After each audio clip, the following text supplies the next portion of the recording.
далечното минало земите на днешна България са били населявани от древни народи, които са оставили трайни следи в историята и културата на Европа. Един от първите и най-значими са траките.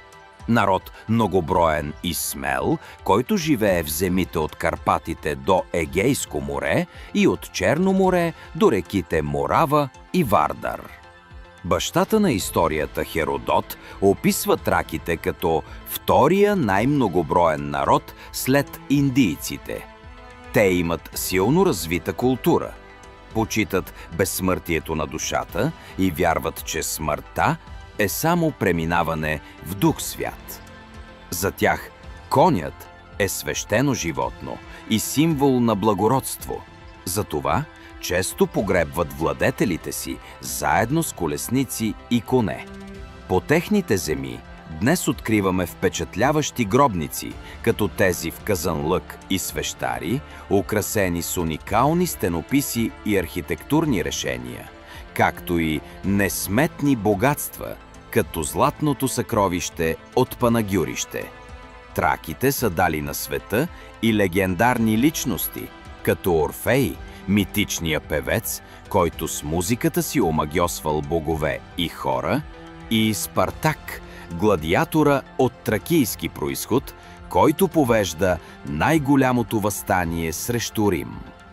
След векове в тези земи идват нови народи, сред които са прабългарите. Те произхождат от района на Алтай, Кавказ и степите на Централна Азия. Прабългарите са силни войни и добри конници, организирани в племена, водени от ханове. Тяхната религия е култът към Тангра, върховното небесно божество, което символизира сила, мъдрост и вечност. Великият хан Кубрат успява да обедини своя народ и създава Стара Велика България в района северно от Черно море. Но след неговата смърт държавата се разпада. Под натиска на хазарите, синовете на Кубрат тръгват в различни посоки и най-младият, хан Аспарух, повежда част от прабългарите към Дунав.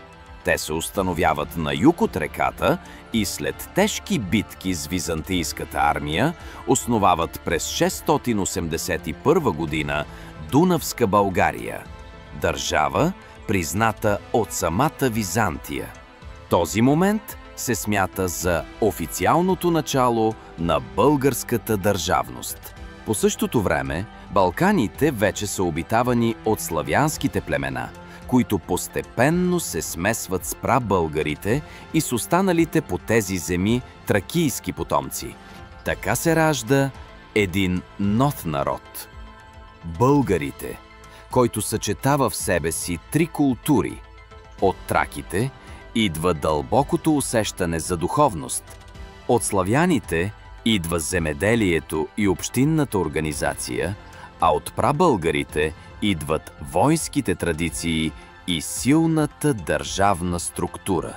Именно тази симбиоза прави България устойчива и жизнена държава, която оцелява през вековете. В първите столетия от съществуването си България е управлявана от ханове като Тервел, Крум и Омуртак. Хан Тервел, който е внук на Аспарух, влиза в историята като спасител на Константинопол през 717 година, когато със своята армия подпомага Византия срещу огромната арабска обсадна войска. Победата е толкова значима, че Тервел е почетен от византийците с титлата Кесар, което е рядко отличие за чужд владетел. Хан Крум пък е известен със своята сила и твърди закони. При него България разширява границите си и укрепва държавността. Неговите закони целят да защитят бедните, да ограничат престъпността и да направят държавата по-справедлива. Синът му, хан Омуртак, остава в историята със строителството на внушителни крепости, дворци и надписи върху камък, които и днес свидетелстват за величието на България. Неговата фраза «Човек и добре да живее, умира и друг се ражда». Нека роденият по-късно, като гледа това, да си спомня за оногова, който го е направил. Звучи като философско послание за преходността на човешкия живот. Важен етап настъпва през 9 век, когато княз Борис I покръства българския народ и въвежда християнството като официална религия. Този акт променя изцяло държавата и я въвежда в семейството на християнска Европа.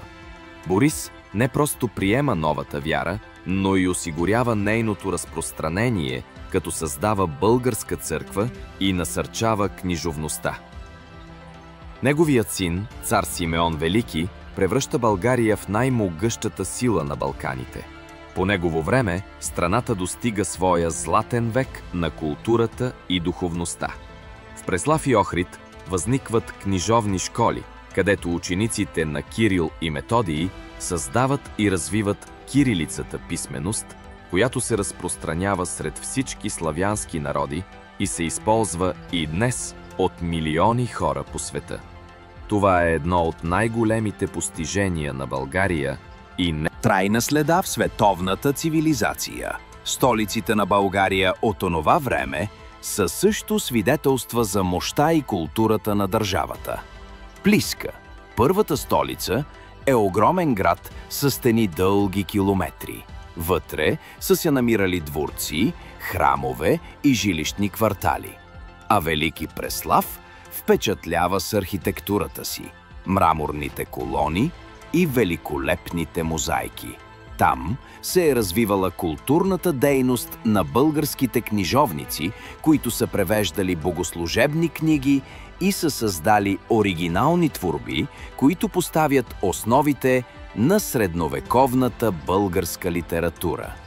Символ на древна България е и Мадарският комник, скален релеф от 8 век, изсечен в отвесна скала край Мадара, изобразяващ комник, който пронизва лъв.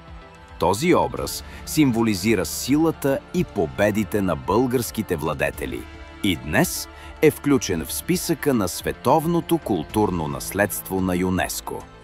Той е едно от най-ценните свидетелства за ранната българска история. Освен войни и култура, древна България има и своя държавна традиция, която се пази в именника на българските ханове.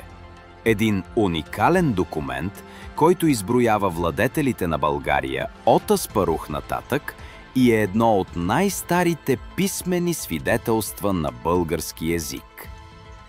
Историята на древна България е история на борба и оцеляване на народ, който многократно е изправян пред предизвикателства от по-силни съседи, от империи и от външни нашественици, но който успява да се съхрани и да остави трайна следа. В Европа траките, прабългарите и славяните заедно изграждат основата на една държава, която оцелява и до днес и която е сред най-старите в Европа. Древна България не е просто минало. Тя е част от нашата идентичност и гордост. Тя е доказателство, че този народ има сили да устои на времето и че културата и духът му могат да надживеят хилядолетията. Когато се обръщаме към корените си, ние виждаме, че принадлежим към народ със славна история и че нашето бъдеще има стабилна основа, изградена върху постиженията на предците ни.